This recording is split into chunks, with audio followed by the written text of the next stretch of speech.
Hello, everyone. It's Dwayne Monroe, and I'm here once again with brother Alkmi.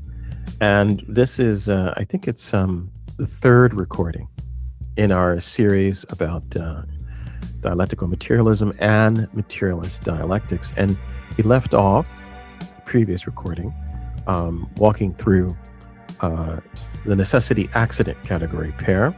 But this week, we have a presentation that Alkmi has given on Saturdays with Renee, but we're going to actually zero in on aspects of this presentation. And by the way, I think that, and the links will be in the show notes, I think that we should think of these conversations, the Saturdays with Renee conversations, and the conversations here as being complementary. This is the structured dialogue in which we were able to dive in. And Alkmi, presents, and I ask some clarifying questions for the audience. And what I'm going to do now, I'm going to share, do a presentation share, and I also want to add, Comrade, in addition to Saturdays with Renee in this show, also my mini show with Comrade Benji Schoendorf, anti-imperialist psychiatrist. Yes. It's called Dialectical Sandbox. It's in his bigger universe of Resistance is Fertile. Shout out to Comrade Benji. Find him on Substack. Yeah. Same thing.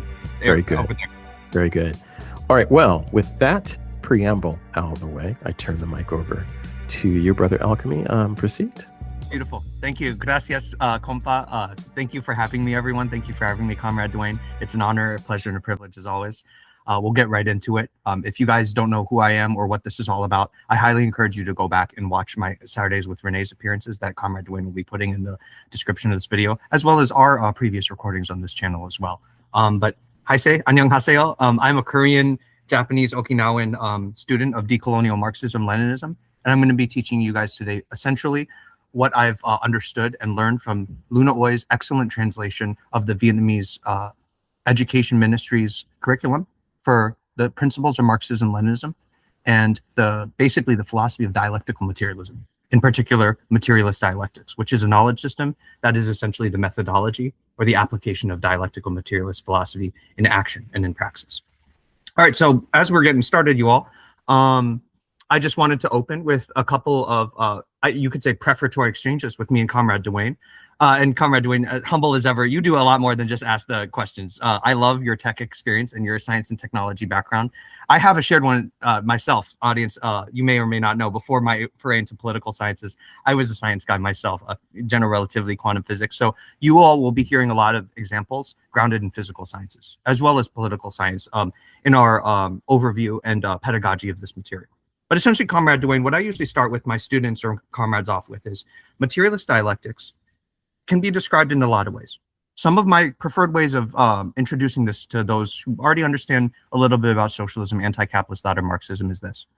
Marxism-Leninism is a scientific body that is essentially the science of moving a society from capitalism to communism. It does this through socialism. Most of us understand this who are in our audience. Shout out to the anarchists too.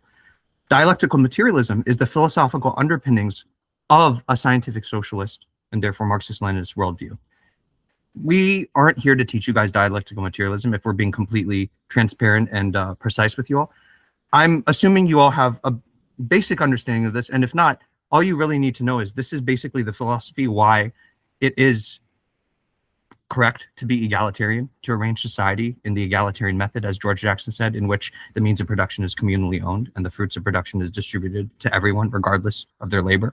And it's essentially the philosophical underpinnings of why we take matter as primary before consciousness as socialists.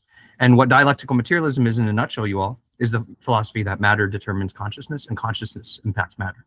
Here today, though, you all, this is a more focused applied field of dialectical materialism. This is what I consider myself a humble student and ongoing scholar in my own time. Materialist dialectics is essentially the methodology of dialectical materialism. It is, as many have described from Engels to Lenin, it is the science of universal relationships.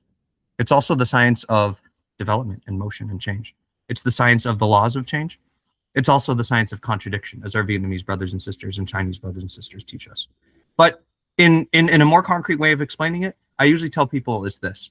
Materialist dialectics is essentially a body of knowledge. It's a philosophical science that understands three things about the world as universal. despite all the diversity of matter and all instances of phenomenon in human society, thought, and nature. It's this, Comrade Duane, that I want to start our prefatory introductory dialogue on. I say to people usually, a great way to explain materialist dialectics is it's a body of knowledge that assumes and understands that everything is connected and everything in the universe is defined by their internal and external relationships. Everything's relational. Everything is changing all the time and is always undergoing processes of change and is never staying still and is never always in complete continuity with its past. And everything in the universe contains a universal type of relationship that is also the cause of the change, motion, or development of all things. That type of universal relationship is what we in our science of materialist dialectics call the dialectical contradiction. It's just a temporary unity of opposing sides. So essentially, Comrade Duane, what I say is dialectical materialism applied. Materialist dialectics is a knowledge system that says everything is made of relationships.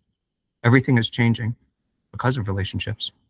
And everything is essentially defined by a tension of opposites. Everything from water to social events. When you understand or think about or talk about or relate to materialist dialectics, Comrade Duane, what comes to mind for you and how might you explain it to those? I always think in terms of things being in relation to each other. One of the things that an old saying, as you know, is more than one thing can be true at a time. And in fact, a lot of liberals have started deploying this phrase in relation to or in response to the U.S. assault on Iran, the U.S.-Israeli assault on Iran, because the way that they use it is by saying, "Oh, well, Iran is a terrible, repressive."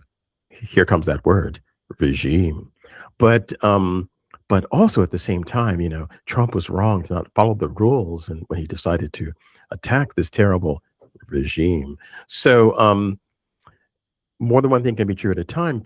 People tend to say, "Well, that is true, but it's incomplete. It's an incomplete statement." Because not only is more than one thing true at a time, but multiple things are true at a time, and they are not in isolation from each other. They interact with each other and build upon each other and have impacts upon each other.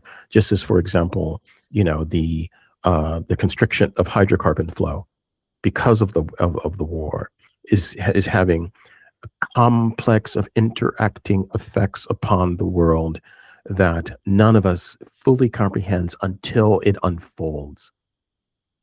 So that's what comes to mind, is the interaction between things in motion. That's beautiful, Comrade. And I think the Vietnamese Marxist-Leninist tradition and comrades would say, I've studied this by comparing literature across time and space of dialectical materialism pedagogy from the USSR to Vietnam. Particularly in this construction, I'm going to respond to Comrade Duane with.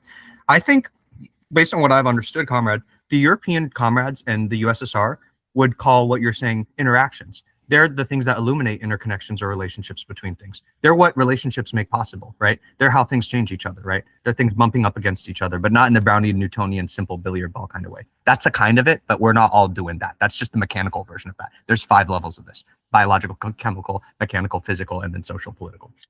Comrade Duane, the Vietnamese would normally call that a mutual impact. That's also another way to describe materialist dialectics.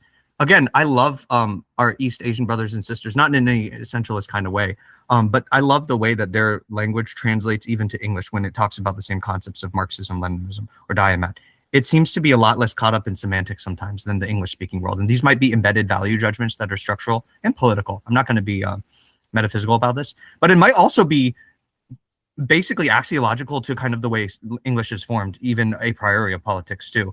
There's a lot of words for stuff in Germanic languages. I don't know about Netherlands, but definitely for Deutsch and English, right, Comrade? The Vietnamese and the Chinese don't necessarily have those same value systems and constructions built into the way they word things. That's just a side note. Interaction is a kind of European way of saying the same thing.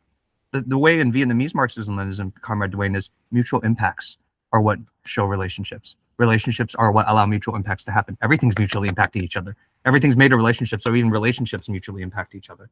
A lot of mutual impacts in the righteous war that the Islamic Republic of Iran is waging of decolonization of the West Asian region and for the liberation of Palestine is revealing to a lot of us in the US and the imperial court relationships that were already there and always there, defining and informing our ability to receive cheap chocolate or cocoa or inputs, right? And it wasn't until certain mutual impacts happened that disrupted or transformed or revealed or illuminated these relationships that were embedded in, right? So I would say, Comrade Dwayne, seeing the mutual impacts between things, that is when one thing interacts with another thing, both are changed somehow. This is going to get into our reason and result pair, by the way. That is a way of being relational when understanding things. And I really appreciate that, Comrade. The Western way would look at things just as static, disconnected objects that have properties that are essential to themselves.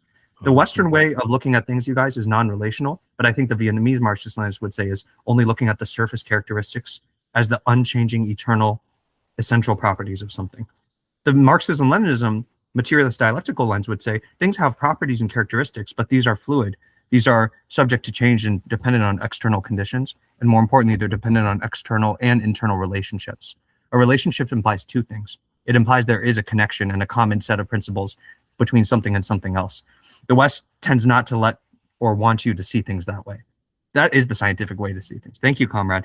And I was also going to say, what do you think about when you use this concept when you're, on our various platforms of political education? Shout out to Maxi, shout out to Professor Hussein. Or when you're explaining this to yourself or your loved ones, your comrades, when you think about the change aspect of materialist dialectics, tell me what your brain goes to with that. Or even the fact that all things have opposing sides, which is common in indigenous African, Turtle Island, and Asian thought too. How do you relate to those concepts? I'll give you an example. So people will always speak about power as if it's eternal. So, for example, they will say, "Oh, the tech lords, to use the sector that I focus on, they're powerful, and therefore they'll be all powerful forever." Or the United States, as a powerful state, and the assumption of some of these beliefs is that there is no change, that change does not occur. It's also unscientific because we know that entropy rules all, right? I'm a robust middle-aged guy right now, but one day I will cease to exist. Hopefully not for some time, but one day I will not be here, and the Earth will move on because of entropy, right? But this also applies to systems. It also applies to nation states.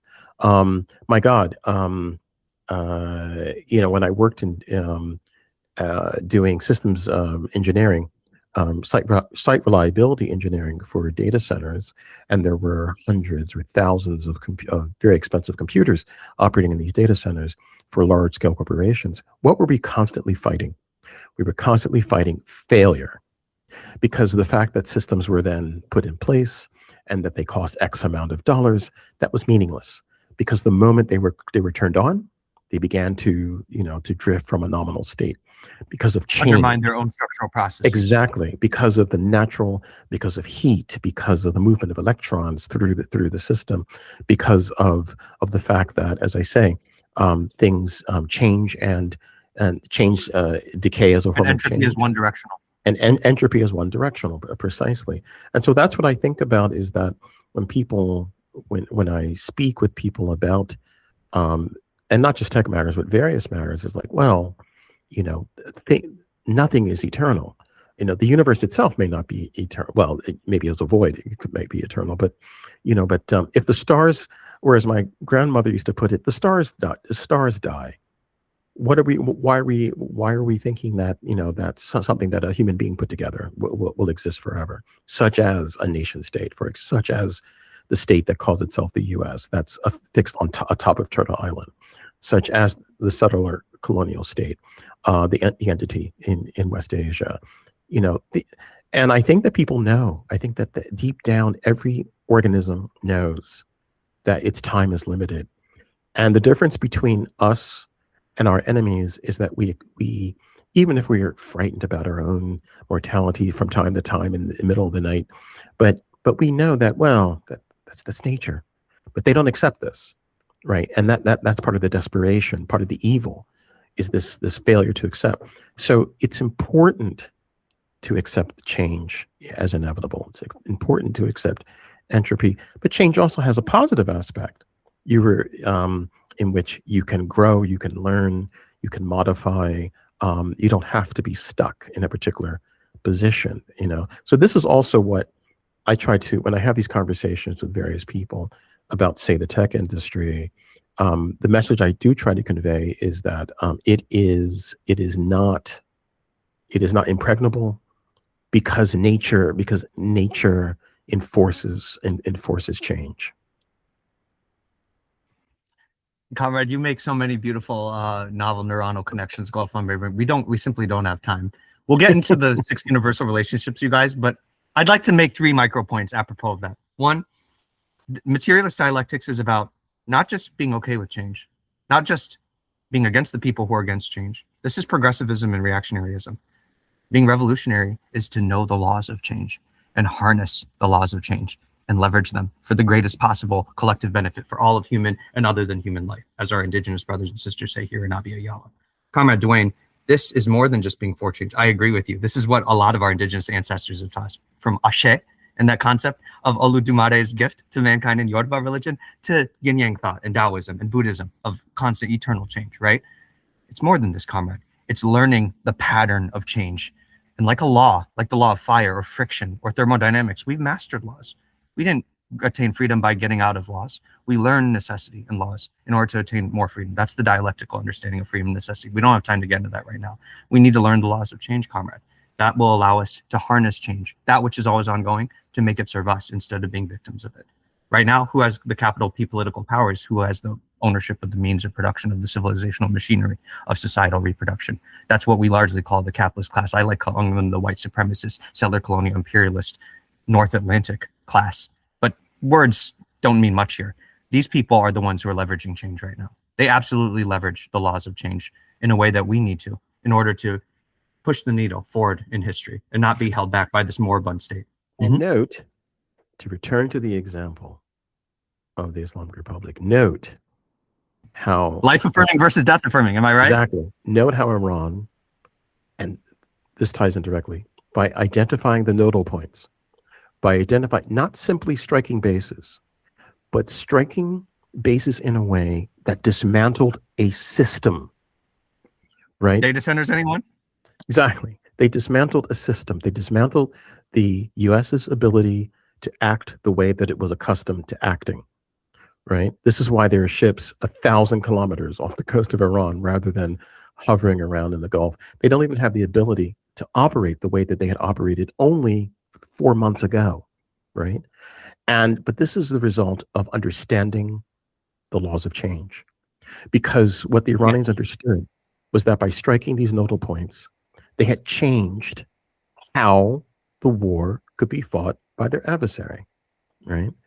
Which is something Sun Tzu. I'm reading a new translation of The Art of War by scholar Michael Nyland. And it's a brilliant translation because, and I don't know Nyland's politics, but she does seem a bit Marxist in her approach to the, at least in the intro. But it's a brilliant translation because, you know, what they emphasize is that the book is talking about understanding or mastering change as applied to strategy, right?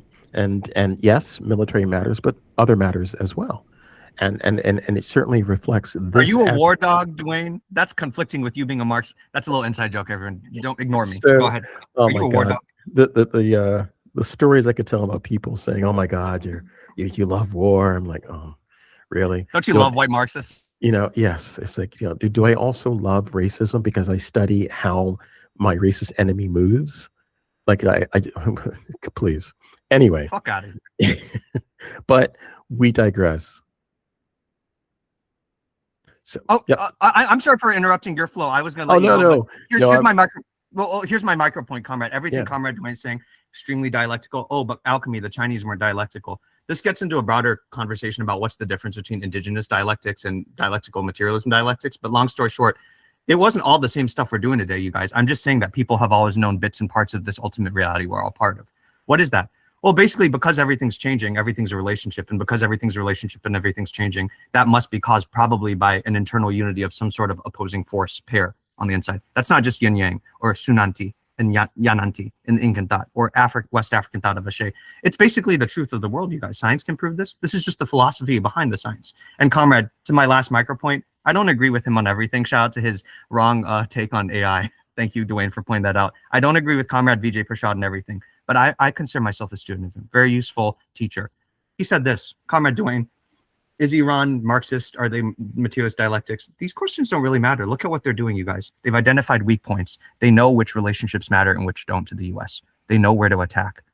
Oh, but other people do that are Marxist alchemy. Okay, look at the method. You don't need to be a Marxist to do materialist dialectics. You just should be to have both, right? Shout out to our anarchists too. But if you're on the side of life, you have to end up thinking in ways that line up with materialist dialectics anyway. I'm just teaching you guys a formalized way to understand this knowledge system and apply it consciously. Iran is being dialectical. You know why? Shout out to Vijay Prashad. The enemy we all have, you guys, is also bound by the laws of change and by the laws of matter. They are not gods. Everything that Dwayne was saying made me think of this. They are not immortal. They have no armor that doesn't have cracks in it. Every strength does produce its own weakness. Amilcar Cabral taught us this, and Kwame Nkrumah did too, and a lot of our African revolutionaries. Every light has a shadow. Every time the enemy needs to expand, they have to leave places, and they have to disperse. Every time they disperse, they leave themselves weakened, and we can expand, right? There are certain directions everything contains. Either we find a thing suitable, and we want to preserve that direction that's dominant for as long as possible until it is overcome, and then we can allow what we like to be inherited into the new. Or we don't like something, and we can harness the tendency it has to become something it's not. Vijay Prashad said, our enemies are limited by the laws of matter and by the laws of change, just like we are. We need to learn the laws of change, to paraphrase him. So, of course, what the Iranian Republic is doing, comrade, I can only second what you're saying. They're not just blindly attacking the US, they're attacking the data centers. They're not just making the US hurt. They're turning the US into, as comrade Benji Schondorf says, its own opposite. The US was once basically a benefit in some mediated appearential way to the Gulf satrapies of the region and the false Arab states. And now it's not. It's becoming a danger even to comprador regimes. So Iran is absolutely leveraging the laws of change. And as we get started, Comrade Dwayne, could you go please to slide 20? Mm-hmm. I hate to play coy with y'all. I don't want to just mystify materialism, materialist dialectics. I love to explicate it too. If I'm boring you all, I apologize, but I'd rather be this than someone that may, be a little mystifying. I'm sorry, comrade. Slide 20. So, apropos of everything I said, what are the laws of change alchemy? Very briefly, everything has a motion and a rhythm to when it changes. That's the law of quantity of quality at a very deep level. Everything has a source of its change, and that source of its change is also the source of its current identity. That's the law of contradictions in a nutshell. When everything changes, it always carries over something from the old into its new state. That's the law of negation in a nutshell. Those are the laws of change. And you don't have to be Marxist to utilize them. It is Marxist to use them consciously and apply them with intent in our everyday life. What I just described to you as the overview of materialist dialectics is encoded by the Vietnamese comrades by these two principles. We won't get into the anatomy of these. These will be what we touch on next after the universal category pairs you all. But essentially, when I said everything's connected, I don't mean that in a metaphysical, idealist, woo-woo way.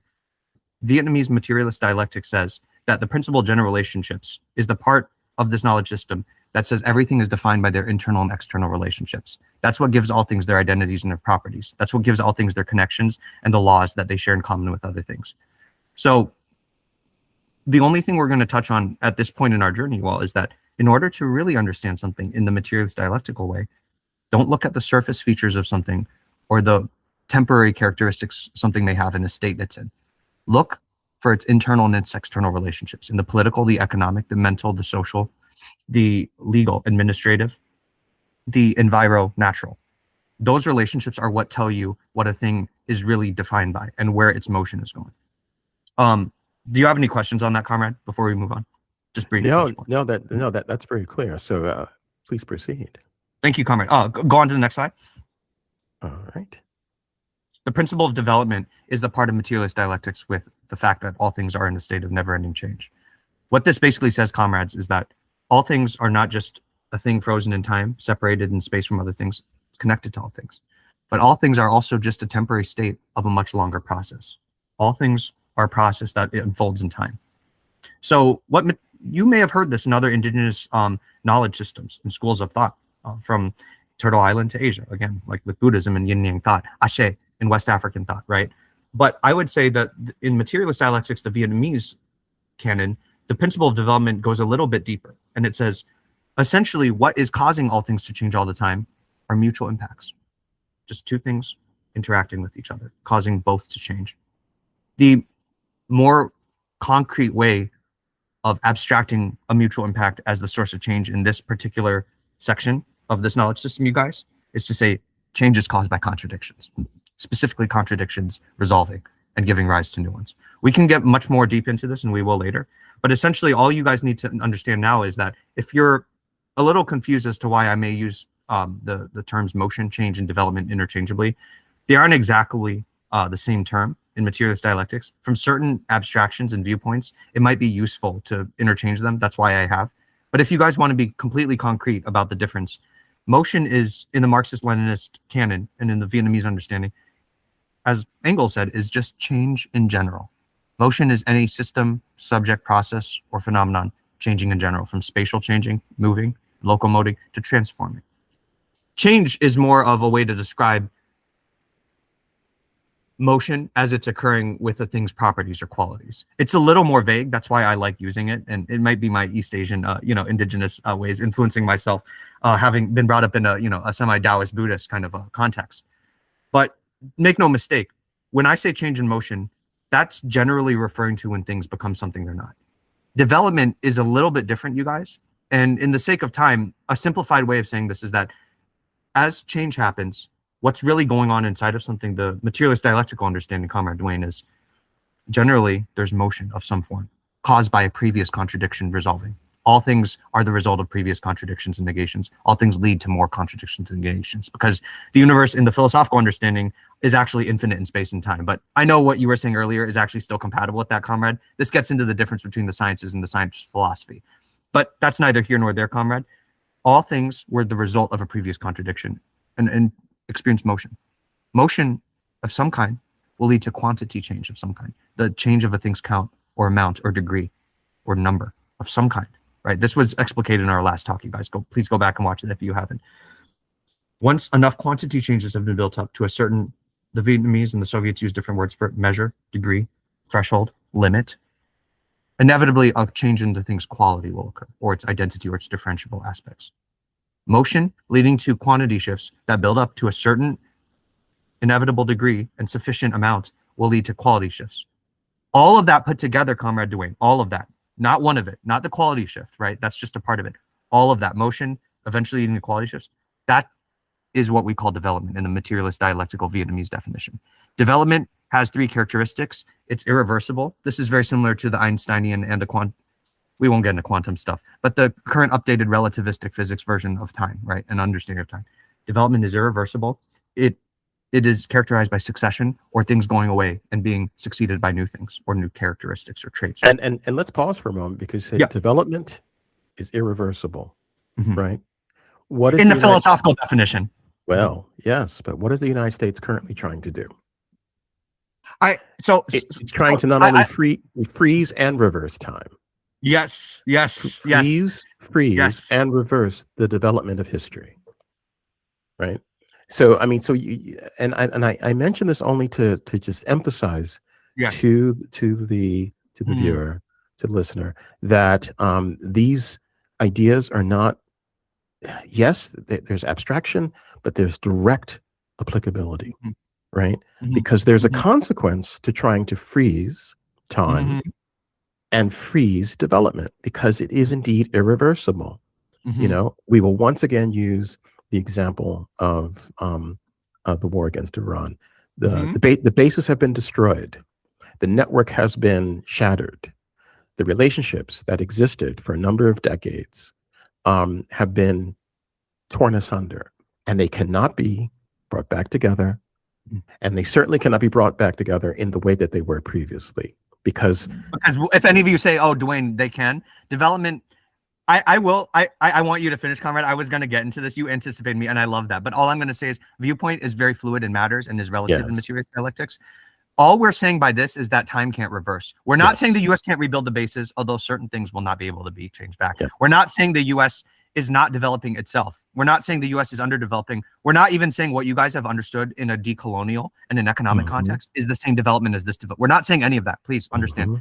Brother Dwayne is being political philosophical. He means in the general way, the US is acting against the forces of matter and time. Yes. It is developing itself, but it's not allowing everything else to develop. Please continue, comrade. But all I want to say is, no, in your sense of the word, no, those things cannot be reversed. Development involves succession. And the only other thing I was going to say, the third, in case people were wondering, is development usually proceeds from less advanced to more advanced. Please don't think this is teleological or the same way the white man talks or uses his philosophy. I don't want you guys to get that mixed up, because I had when I was reading this text. The Vietnamese text basically says when we say less advanced, more advanced, all we refer to is that things happen later than other things. All we're referring to is time can't be reversed, even in a general relativity sense, as our current understanding of physics says. So when we say things happen, even if things can happen over those other things, like a flood going over a house and then receding, the house is still impacted irreversibly. Even if it gets built into a new house, the atoms are different, the entropy is increased. That's what we mean. We don't mean better or worse. We just mean later or earlier. But please go ahead. Comment, please. And that actually sums it up nicely, because although I do not believe any of these bases will be rebuilt, but even if they were, no, absolutely not. But even if they were, it would be in a new situation, a new condition, a new arrangement, because the change is the change.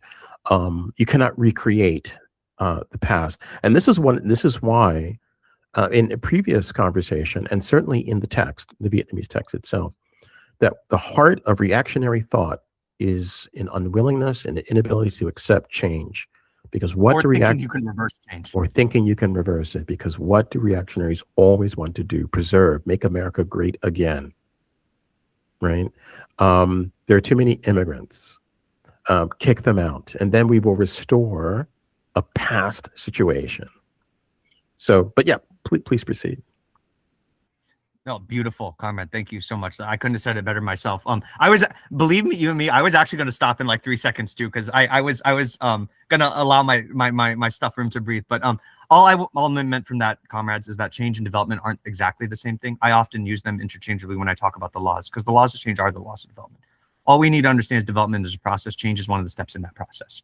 All things are developing and changing. So that's just why we can use them functionally interchangeably, even though definitionally they're not. Everything Comrade Dwayne's saying is right. For any of you who are still confused because they're from a colonized nation like Puerto Rico or Philippines or Guinea-Bissau, who are being underdeveloped, this is not in contradiction with our definition. That's the economic sciences definition. We're using the philosophical scientific definition of development. That's all I would say. Alchemy, how would you apply one to the other? African countries like Nigeria, Ghana, Angola, even if they are not under a nominally communist party, I don't want to get too much into that. South Africa, they are kept de-developed economically. You could say that that is developments in time done by the colonizing countries or apparatuses like the comprador classes of these African nation state formations, or the US or the EU pulling their strings, right? These are developments the US is in the driver's seat making. These are developments that are leading to unfolding in time, stuff that's bad for the people in Africa and good for the US. One of those things that this process that the US is developing throughout time may involve is economic underdevelopment, which is starving the social nature in Africa or third world places of its ability to reproduce itself and workers, right? And basically it results in lowering the standard of living and the wages that the workers can bargain for. And it basically cheapens nature and extracts negative rents out of it. That's what Ali Qadri says. All of that stuff, Samir Amin, de-development, underdevelopment, retro-development, is still development in the philosophical sense. Development is just something unfolding throughout time. Even the colonizer has to deal with time. They're just stabilizing things they want and suppressing tendencies of negation that we want. And then when we basically expropriate their means of production, and this gets into scientific socialist statecraft theory, we don't have time to get into this, we won't be able to get rid of the negatives, as Kwame Nkrumah said. We'll only be able to keep them to a suppressed minimum, right? Basically, that's us dealing with the laws of change. We just don't have political power yet. They do. So they have the driver's seat of the wheel of what changes happen onto us economically and politically, including underdevelopment. So all you guys need to understand is, in the philosophical sense, development just means when something becomes something it's not. That's quality shifting. A quality shift is just one aspect of this bigger process that involves motion, then quantity shifting, then quality shifting. And then once something's transformed, again, we're always being infinite in our scope of the dialectic, understanding that things were infinite before this moment in time, we're freezing for analysis, and infinite after. There's always a ... you guys. All this shit I just said was created from some past development that led to motion, quantity shifting, quality shifting. All of that's development, Comrade Dwayne. It doesn't stop there. That'd be like Hegel and his absolute idea. I'm not going to get too nerdy with you guys. Every time a development happens, it makes the basis for further development, a new development. The old grows out of the new. Or, I'm sorry, the new grows out of the old, becomes old, and then has a new grow out of it again. So, Comrade Dwayne, all I wanted to say was, and I did want to pick your brain again. I told you all in the beginning that materialist dialectics essentially says everything is connected, everything's changing, and change is caused by opposing forces and things. A more accurate and a little bit of a deeper level I can use for you guys now that I've basically pulled you off in the street, got you with the little advertising definition. Now I can give you the deeper definition, is that all things are defined by their internal and external relationships. All things are essentially bundles of relationships. Even relationships are mere relationships. All things are changing all the time and transforming into something they're not because of mutual impacts. What Dwayne was saying earlier, interactions between things are actually the ultimate cause of change. What a mutual impact and interaction is, from a different level of zoomed out abstraction, is what we call a contradiction. It's a universal relationship all things share, which is a temporary unity of opposing aspects or forces. A contradiction is the type of relationship that connects all of us, even if we all have our own particular way of manifesting it. And the contradiction is also the source of the change that all of us are going through, all things and subjects. All right, next slide, Comrade Dwayne. And while we're getting with that, what does that kind of make you think of, Comrade, when we discuss development, contradiction being the source of it, relationship and development being unified? We've been taught to think of the word itself, right? When you say, when we talked about this the last time, quality and quantity, and the word quality, mostly because of advertising, right? It's muddled in our heads, like what that means. And development has also been muddled by the meaning of development has been narrowed. It means only one thing. Like you said, the West is developed, and by which we mean roads and and I don't know, skyscrapers or whatever people come to think of. But this is a subtler and a more universal application of the term, because as you say, it means development can occur in multiple directions and in multiple Something ways. becoming something it's not. Precisely. If those who know the history of the United States know that prior to World War II, everything that people now assume to be natural for the U.S., Department of Education, a two-ocean navy, space flight, all these things, basically having a large technocratic state. The U.S. had none of that. None of that. Even Lincoln had to struggle, right, to get to create the necessary industrial capacity and necessary military organization to wage a large-scale war within North America. And so, because the U.S. was just this, this settler colonial. I think it's Dr. Yazzie who said it's a state of contention, and they're still waging war against the indigenous people, right? And so, State of non-ending war. That's how it stabilizes itself. That's right. And so the World War II created something that it was not. And now that state now it's becoming something else. The U.S. is becoming something else because the conditions that supported the technocratic state that arose during the Cold War, those conditions are gone. And so there's no reason. So this is why you now get an RFK. This is why you now get like a Trump who's looting the treasury, because the conditions that supported a certain level of technocratic competence, those conditions no longer pertain. And so the U.S. is both reverting in some ways to its previous, but it can't revert because you can't go backwards. They would say you're adopting characteristics from older states. This is deeper. This is deeper, but yeah, it's not undoing development, but it's inheriting selectively things from the past states. So inheriting things from the past, ideas certainly, but under new conditions, and this produces this produces really quite wild outcomes because the conditions are different, but you're trying to apply the same ideas, and so development, understanding this is quite important. Understanding the laws of development, understanding the concept of development, and quantity and quality are really important because it helps you to see how things fall apart. And where and also just change in general. And I would just add, and we will press forward, you all, but I would just add, Comrade Dwayne, it makes me less scared of change. Like, I'll be completely honest with you. Like many kids, I was once scared of change. Now I'm fucking Mhm. teaching people the laws of change, and I'm all about a knowledge system that is about leveraging change. Mhm. And then I would Mhm. just say to your point, comrade, well, how do I make myself not scared of MAGA and Trump and the fascism alchemy, or whatever you like to call it, the fascism that the rest of us are being exposed to, the African indigenous people have always been exposed to. Right. Fine. How do I make myself not scared with what Dwayne just said? Dwayne just said the US was once something it wasn't, and now it is. That doesn't make me feel better. Here's something that might make you feel better. It makes me feel better when I hear that from Dwayne. What does all that mean, you all? Is that Dwayne said that things become something they're not, like this current technocratic, centralized, fascist, over-militarized state. I would say what our philosophy can do here is, that didn't happen all at once, right? Of course, Dwayne said conditions change. Okay, but those conditions are just vague and abstract, right? You can identify where they came from. How? Alchemy, with the law of quantity of quality. A development is a transformation of something into something it's not, but that doesn't happen out of nowhere. Quality shift needs and implies quantity shifts beforehand. These are specific to every time, place, and condition. But Comrade Dwayne, I'd bounce that back to you to make that hypothetical person in the audience I'm over-identifying with less scared.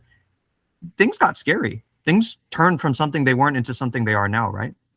What were some of the quantities that build up? I'm not trying to blame anyone. I'm trying to conduct a scientific empirical analysis to make us less scared, to help us leverage things that we can learn from that to change things out of the state that this is to the state we want. Comrade, not the capital S state, the other, but that too eventually. Comrade, what were some quantities that changed that led to RFK or the MAGA movement? And then I would just, again, materialist dialectics doesn't give you answers, you guys. It gives you templates to form the good questions. Comrade Dwayne, opposite. What were some quantities that went down that could have suppressed or stabilized or negated some of these states? And then I'd go to the Black Panthers and all the victims of COINTELPRO and the revolutionary forces of the 70s. But please go ahead. What do you think were the quantities that were fucked with or changed gradually over time that many people may have not seen beneath the surface that eventually resulted in these developments you're describing in our current people in the U.S. misunderstood the meaning of the USSR to the creation of domestic conditions within the United States.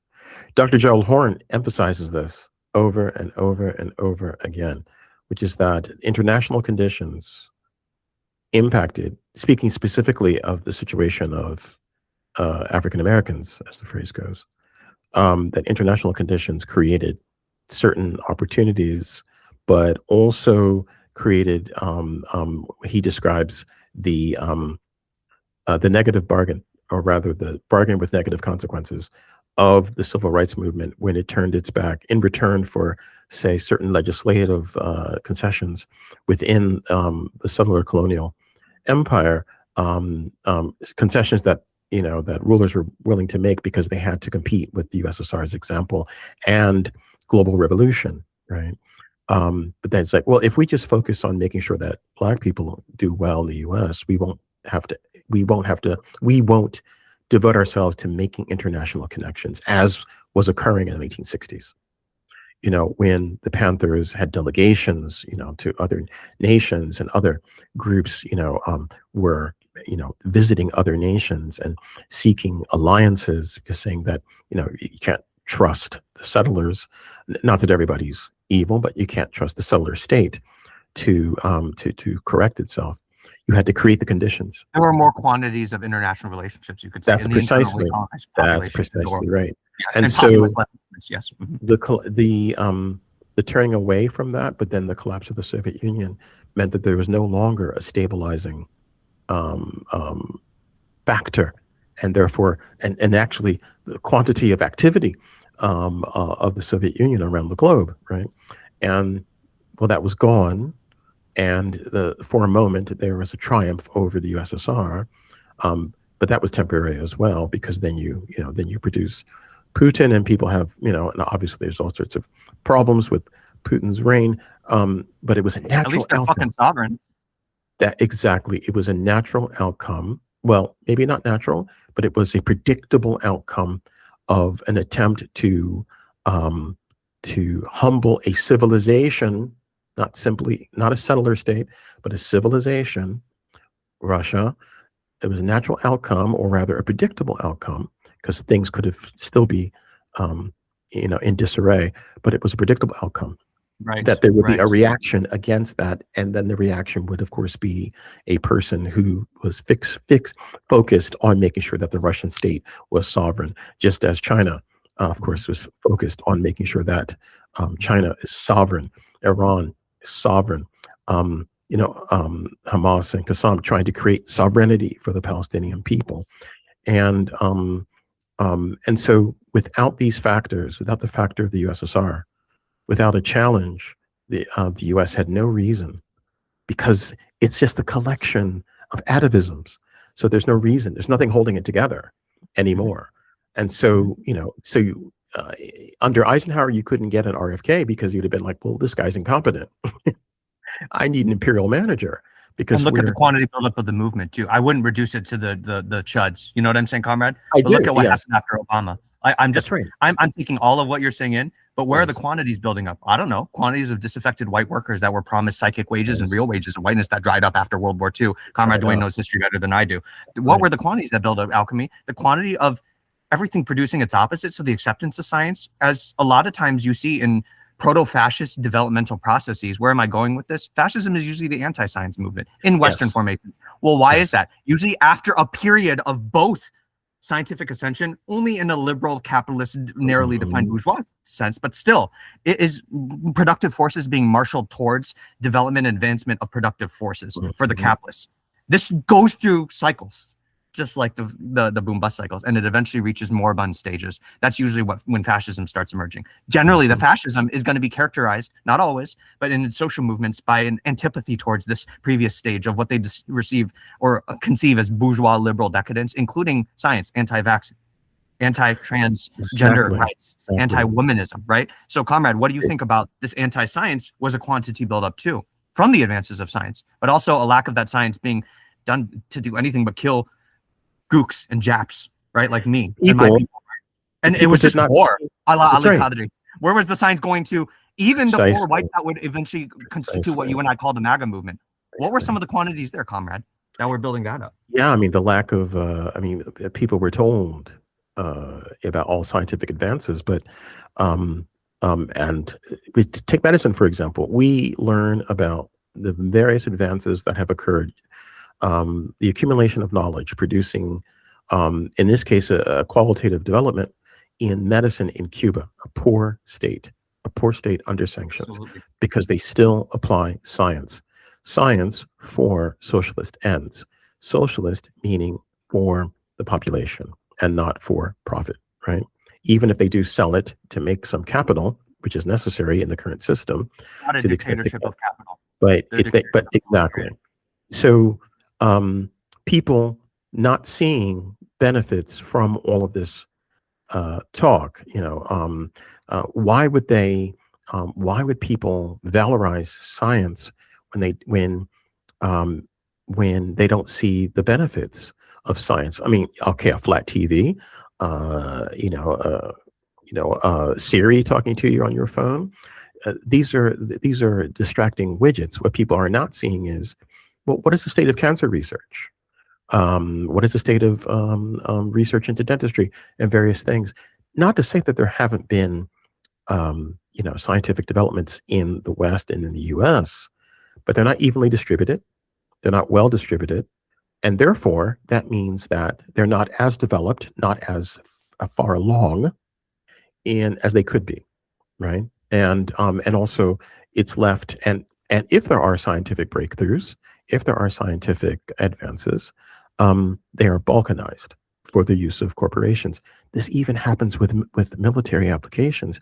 The F-35 is a boutique weapon that a practical nation, a nation that was concerned with its defense, would not spend any money on and not field. And now we hear stories of 20-year-old, 30-year-old Phantom jets from Iran taking on supposedly more developed U.S. jets.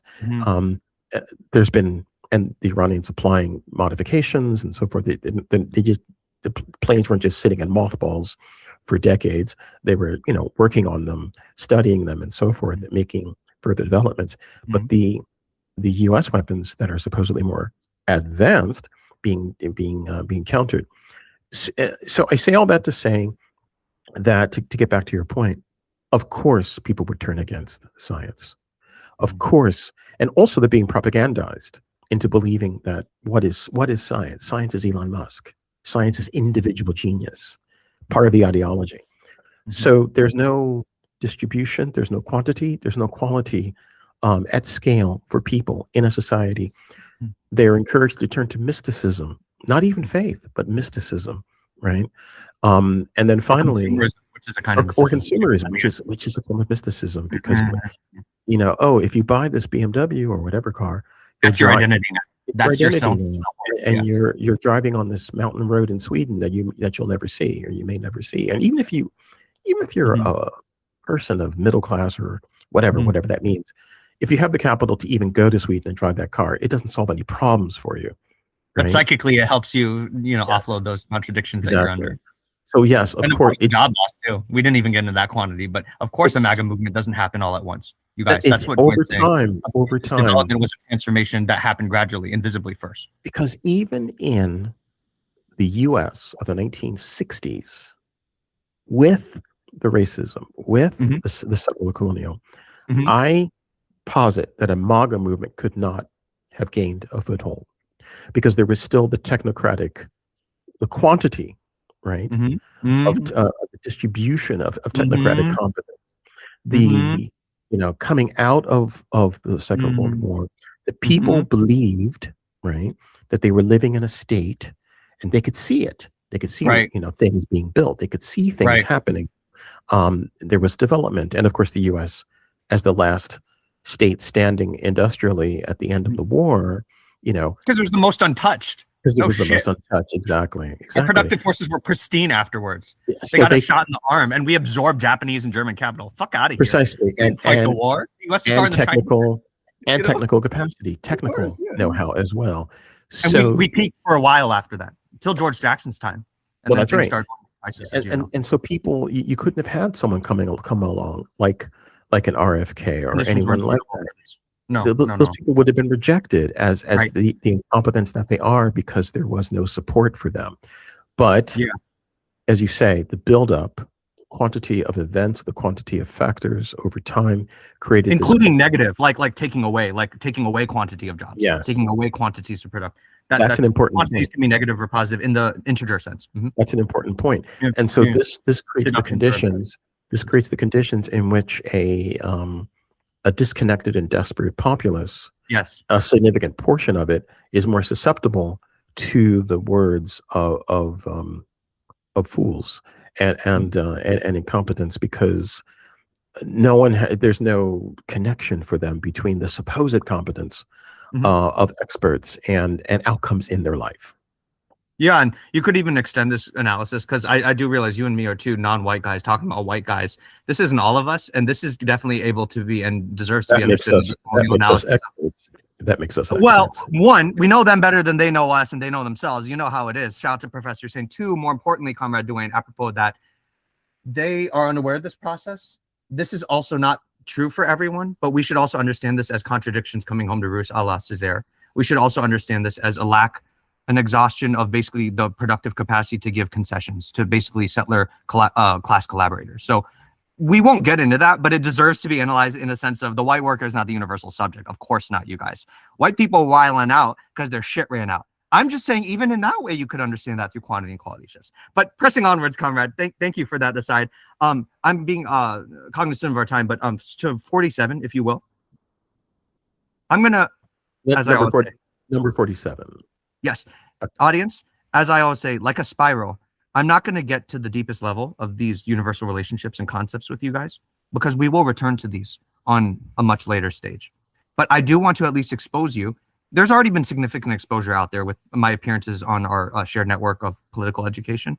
But with Comrade Duane in our space, I'd like to start with necessity and accident, but I just want to briefly touch on the others as well and get Comrade Duane's reflections and real life examples. We don't have to get the deepest into this. I just like to expose and practice with the time we have left. But essentially, Comrade Duane, assuming that our audience, in case you guys don't, please follow along in the Vietnamese textbook. This is basically in chapter 2. This can give you a lot more information in depth with the same content that I'm giving you. It's based on that. Necessity and accident, Comrade Duane, is I'm basically going to speak to you for this. You already know this. There is a very classical Marxist-Leninist philosophical category pair called necessity and contingency, or necessity and accident. The Vietnamese call it obviousness and randomness. Same thing. I'm going to be using the English canon here. It's a little more semiologically consistent in my pedagogy. But as you may know, Comrade Dwayne, necessity is just a philosophical category. It's a type of universal effect that happens. It's a type of universal result. It's a kind of result that's inevitable, the kind of outcomes that always happen no matter time or space, due to internal laws or relationships under certain conditions. So because of internal relationships between the egg's internal structure and its relationship gravitationally to the earth, if I drop an egg under the conditions there's nothing under it, it'll always break because of its own weight and its relationship internally.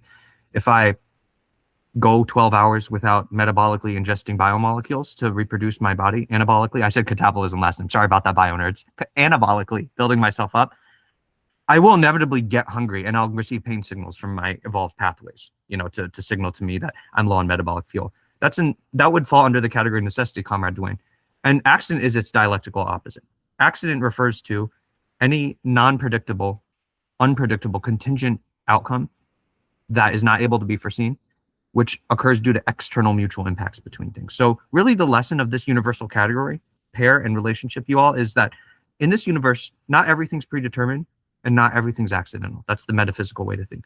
The dialectical way to think is that there are certain inevitabilities. Humans can leverage those to advance our understanding of the universe and how to interact with it. That's called science and mastering laws. Laws fall under necessity. But there's also always the shadow of the opposite of inevitability in every situation. There's always unpredictability that leads to the rich diversity of life and the way matter is evolved. We need to understand that there's always a little bit of both in every situation. We just need to understand, I guess the first pass I'll make at this touch, Comrade Dwayne, is necessity says that the inevitable things in life or the universe come from internal relationships. Internal relationships you and I can't change, destroy, create, right? We can only reflect in our mind, learn after repeated observances of basically stable patterns across time. You said this in our last episode about essence. Essence is a pattern. Yeah, Comrade Dwayne, law is a pattern. Necessity is very related to the essence category. Necessity just deals with inevitable outcomes. Essence deals with the internal relationships themselves that define things. But essentially, Comrade Dwayne, we just need to understand from the Vietnamese that inevitability comes from inside of things. And we can learn what relationships cause inevitability, things that are reliable, that we can count on, that we can leverage. Accident or unpredictability comes from beyond things or external to things, right? And the practical wrap up, I would say, on this first passage, the Vietnamese say, look, in life, you need to base all your plans on laws, predictable patterns, and necessity. You need to base your plans on what you know is going to happen. When I walk outside, I know there's going to be a 30-minute traffic stop between me and my job. So let me account for that. But accident is always there in every situation, because on a deeper philosophical level, materialist dialectics says everything's a relationship, so everything is an open system. And because everything's an open system, everything is capable of receiving mutual impacts from the outside. Because of that, you guys, everything in the universe has some elements of inevitability in the laws that innervate its matter, from biology to chemistry. But everything in life is an open system as well. So there's always bound to be certain impacts from the outside of a system you can't predict. I can't predict if my traffic stop is going to take a little longer. I can't predict if that sperm cell is going to get to that egg and make my future child have an XX or XY chromosome. I'm not going to use boy or girl because we can be critical with our gender as well, right? It is the part of every situation in life that is not able to be taken advantage of. But the Vietnamese and the Chinese would say, while you want to count on necessity, you should seize accidents that are good that you didn't predict. Seize them. Don't be stultified in your ways and just keep being mediocre. If you see a good opportunity, take it, even if it wasn't planned. But you should always know that there's going to be a certain amount of unpredictability in every situation. And you can account for that. You can account for that by maximizing necessity. We do that through study and practice. But Comrade Dwayne, on my first pass, what does this pair make you think of, and how would you put this into practice in your life? I like the examples that you've given. For example, I know that my commute involves a fairly reliable traffic jam. So for example, there's a route that I take when I drive, which isn't often these days. I don't have to drive, which is lovely. But when I do, there's a route that I have to take to get to a particular spot, and it takes me through an area where, being here in Amsterdam, there's lots of bikes. And if I'm there at a particular time, many of the bikes, of course, are ridden by children on their way to school, and parents taking their kids to daycare.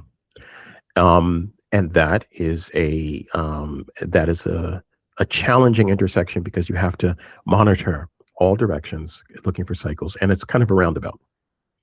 So if I take that route, I have calculated, and this is like a natural animal calculation, right? Yeah, it just to get from across that route, through that roundabout, probably it could take as long as 15 minutes. And so I leave my house with that in mind, if I must take that route, right? And so that's a necessity. However, sometimes on that route there could be a blocked car. In fact, there was one time a truck. The door came out, and all the milk spilled out onto the road. A bunch of milk spilled onto the road. Yeah, it was quite something. And see, that's external to the road's relationship, so that can't be predicted. That's right. That's right. That had to do with a mechanical fault within the truck, right? Which was an accident, although perhaps it's outside of the road, from the viewpoint of the road. See, because viewpoint's relative, you know. Indeed, but perhaps there was a necessity there that was not understood by the person who's driving the truck, but which Right. is to correctly secure, the material within the truck. But it was not. But from my viewpoint, Yes. now see, from the viewpoint of the person doing the delivery, that might have been predictable because Yes, there were, absolutely. but from my viewpoint, driving behind that vehicle, it was an accident. And so, Exactly. so there was nothing inevitable about that on that route because it only happened once, and I took that route for quite some time. It was unpredictable, but there was an interplay, as you say here on the slide. But there was an interplay because, of course, it had an impact upon my ability to reach my destination at the time that I had planned for. Whereas on any other day, I had a pretty good handle on what my arrival time would be based upon the roundabout They're fluid. traffic. They can transform into each other. Mhm. Exactly. And so, yeah, and of course, there's many examples of this in nature, of things that can be considered necessity and things that are accidental. I mean, earthquakes are probably a necessity to the natural functioning of the earth, right? But the fact that there's a city built, But it's accidental when and where they occur, and when and where, and also the fact that the earthquake destroyed a city, because the city didn't necessarily have to be there, right? And there probably was millennia in which there was no city, there, right? And so from the viewpoint of the social formation, it could have been necessary because they were wandering for a long time. Precisely. Shout to the Hebrews in the desert. That's a fucking false story. The state of Israel is a lie. But there are humans that have had stories like that, Dwayne. That was necessary for them. But you're talking about the earth. That wasn't necessary for the earth. Exactly. And then I'd like to press on, but this is a beautiful pair. But all I want to say to finish, because Comrade Dwayne got to the last part I didn't get to. These are not just fluid and transform into each other. This is the dialectic between them, because I told you guys that these are categories that encompass universal aspects of all matter, right? The dialectical relationship between them is more important, or I'd say equally as important as categories. What is necessity's relationship to accident? What's accident's relationship to necessity? I did this for you guys already with possibility reality. Reality contains possibility. Possibility transforms into reality. I did this with you guys last time for essence and phenomenon. Essence manifests itself through phenomenon. Phenomenon are all defined by some kind of essence. I did this for you guys last time with content and form. Content determines form, and form is the arrangement, organization, or structural configuration of and impacts content, right? Here's this for necessity accident. This will align everything you said, Comrade, doing. We can press on reason result. All necessity, which are they're basically externalized internal relationships, and they're predictable, and they're repeated, and inevitable, so reliable. Accident is just changes that happen due to outside impacts, so they're not predictable, right? By very nature of what that means. All necessity, Comrade, manifests through accident. This is their dialectic. Accident can impact necessity and transforms necessity, right? It's accidental that workers go on a strike at a certain nodal point in France in the 1800s that can result in the Paris Commune or whatever. So things are necessary, but there's an interplay. Gabriel Rocco is an expert on teaching this kind of way of looking at this pair with necessity and freedom. That's another pair. We won't get into that right now. But everything is not predetermined. Everything's just got a certain amount of predetermination. Everything's also an open system, so everything's got a certain amount of unpredictability. That's the dialectical interplay between them. Predictability always manifests in an accidental form or an accidental arrangement. You, Dwayne, are an inevitable outcome of a sperm and an egg meeting and gestating inside a biological female, and then you were born and socialized, right? All that shit always happens, you guys, in a healthy baby, in a healthy upbringing. It was accidental that it would be named Dwayne Monroe. It was accidental you'd become a Marxist. No, it wasn't from certain perspectives. These are fluid. But from the perspective I'm taking of Dwayne, his life, his development, his mother, and his biological father, him becoming all these things was outside of the sperm and the egg meeting, right? Accident is the form necessity takes. Dwayne was necessarily going to grow up into a human and get socialized. It wasn't necessary he was going to become a Marxist and all that, right? And a tech noir Marxist at that. Shout out to tech noir Marxist. You're the only one, as far as I know. The form that necessity takes, comrade, it's a lot like particular in general. Laws always happen in the universe, but it didn't have to be this planet. It didn't have to be on that Pompeii that earthquake happened along that tectonic fault line. You know, do you see where I was pulling on from what you were saying? Basically, accident's always there because technically speaking, every time you see an accident from a different viewpoint, it wasn't necessarily law playing out. Usually, from the viewpoint of the internal subject of what you and I are seeing, a thing's only accidental because it was a necessity from something else outside of it that hit it. So accident does transform and act on necessity. It's just necessities first and foremost. It's the thing that's kind of everywhere, but how it manifests is completely external to that law itself. This is getting really deep and woo-woo, but gravity forms planets. It didn't have to form this planet, right?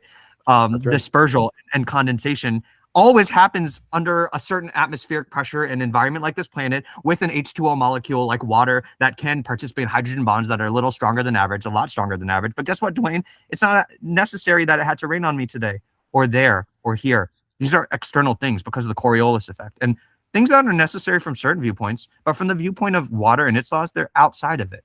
So water manifests in accidental ways to us. From the point of view of the Coriolis effect or what I just said, it's always going to make wind and unevenness in distributions of pressure and water condensation.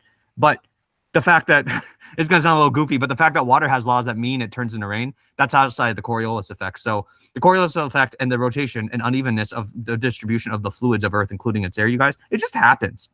It doesn't have to happen with water being there or not. When you get water and air at once, that's when you sometimes get rain and sometimes not. That's a merging of a unity of, as the dialectical materialists say, necessity and accident. Yeah. What do you think about that? Well, because you have that effect even in places where there isn't necessarily water, right? I mean, I don't think that the Venusian atmosphere is too water rich, but you certainly shout out to Earth in 200 years. That's what we're going to look like. Sadly, but you do see the same laws of nature, operating. What do you think geopolitically, like Iran and the decolonization? What do you think about necessity and accident when it comes to that? I don't mean to curtail you, but this is what me and Benji love talking about with this pair. It's you quite can apply a lot with this pair. Yeah, it's quite interesting because I think that it was a necessity in a sense that there would be resistance, right? Because the internal relationship and the laws and the conditions produce resistance, knowing what we know about human behavior, human thinking. But it is a particular accident of geography and various factors that it turned out to be the Islamic Republic that was in the right place. There's nothing internal to humans that makes Shiaism happen, right? Or Iran had to precisely.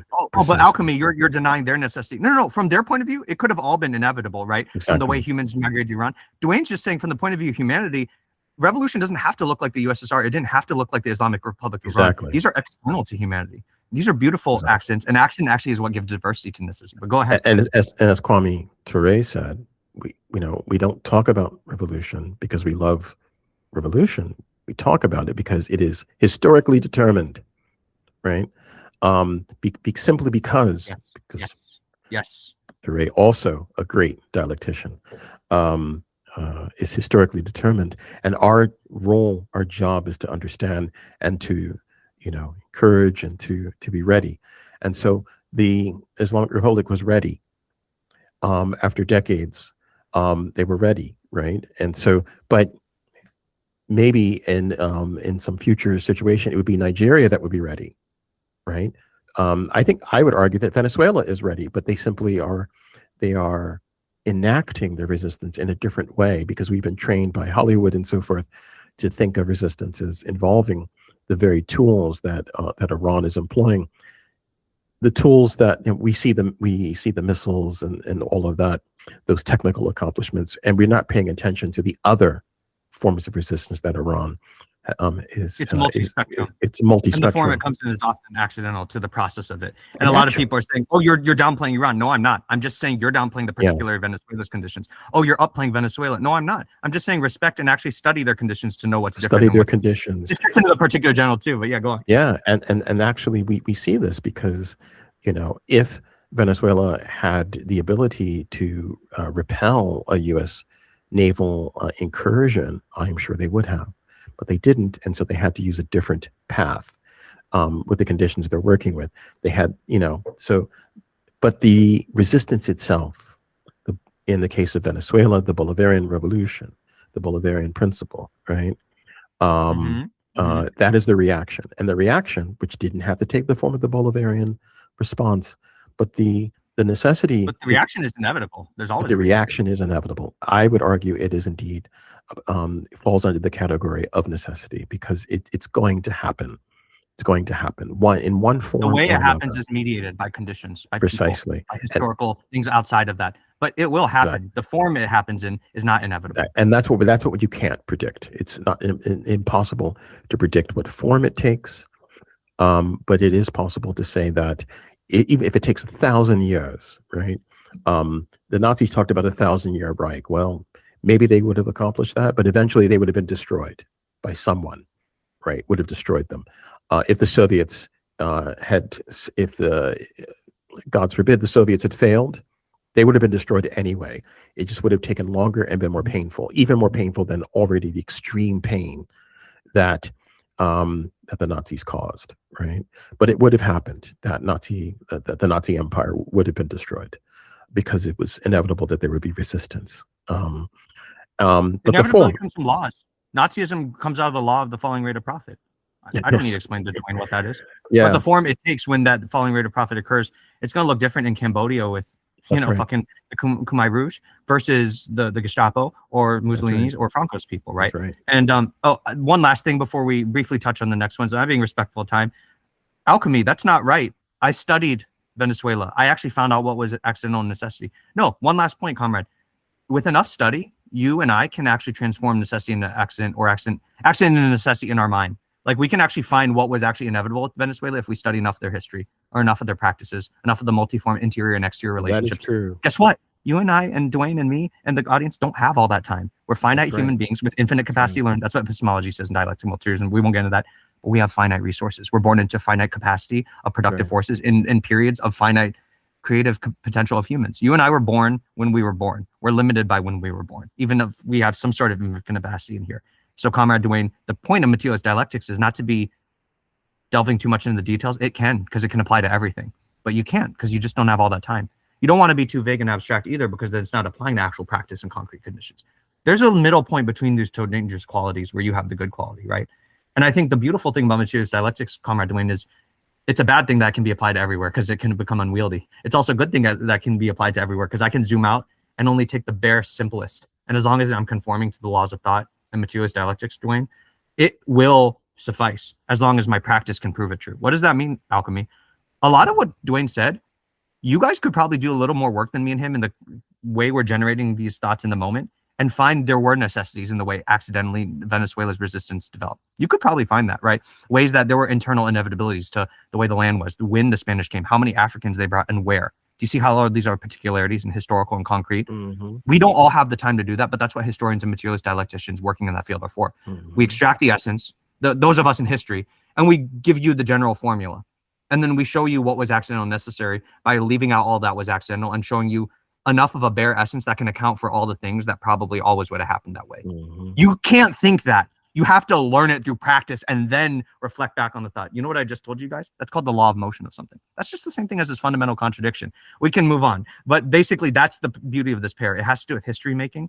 It also has to do with changing conditions and being aware of slipping on the banana peel. You want to watch out for the banana peel before it happens. If you could go backwards, Comrade Dwayne.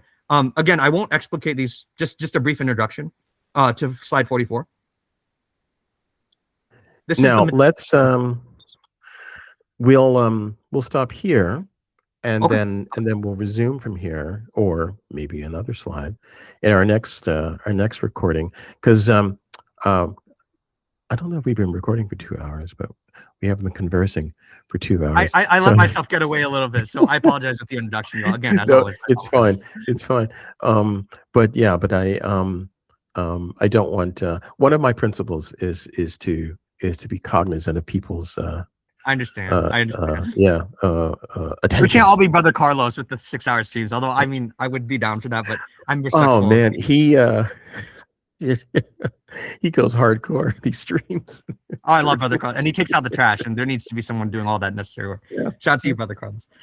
Could you stick around just a little bit after the recording, comrade? But yeah, no. Thank you all for your time, and we can pick up here next time.